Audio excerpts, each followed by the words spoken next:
Hi guys, welcome back to Reading Gangsta Granny. We are on chapter 13. Chapter 13 is quite a short chapter, so this will be quite a short video. Hope you guys are enjoying it so far. I'm enjoying getting back into reading it, so without further ado.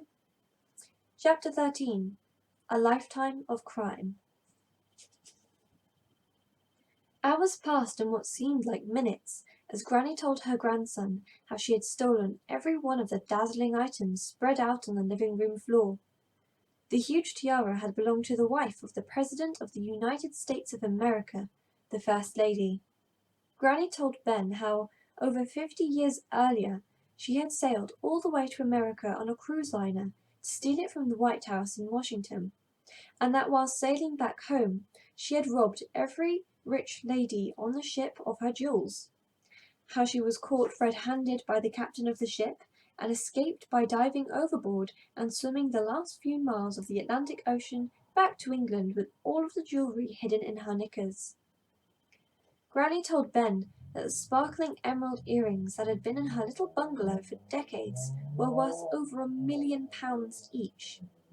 They had once belonged to the wife of an enormously wealthy Indian Maharaja, a Maharani. The old lady recounted how she enlisted the help of a herd of elephants to steal them. She had coaxed the elephants to stand on top of each other to form a giant ladder so she could scale the wall of the fort in India where the earrings were kept in the royal bedchamber. The most amazing tale of all was of how she stole the enormous deep blue diamond and sapphire brooch that sat sparkling on her worn living room carpet. She told Ben that it had once belonged to the last Empress of Russia, who ruled with her husband the Tsar before the Communist Revolution of 1917. It had for many years been under bulletproof glass at the Hermitage Museum in St. Petersburg, guarded 24 hours a day, 7 days a week, 365 days a year by a platoon of fearsome Russian soldiers. This theft had required the most elaborate plan of all. Granny had hidden in an ancient suit of armour in the museum, which dated back hundreds of years to the time of Catherine the Great. Each time the soldiers looked the other way, she would edge forward in the metal suit a few millimeters until she got close enough to the brooch. It took her a week. "What, like Granny's footsteps?" asked Ben. "Exactly, young man," she replied. "Then I smashed the glass with the silver axe I was holding and grabbed the brooch." "How did you escape, Granny?" "That's a good question. Now, how did I escape?" Granny looked flummoxed. "I'm sorry, it's my age, boy. I forget things." Ben smiled supportively. "That's okay, Granny." Soon the old lady's memory seemed to come back into focus.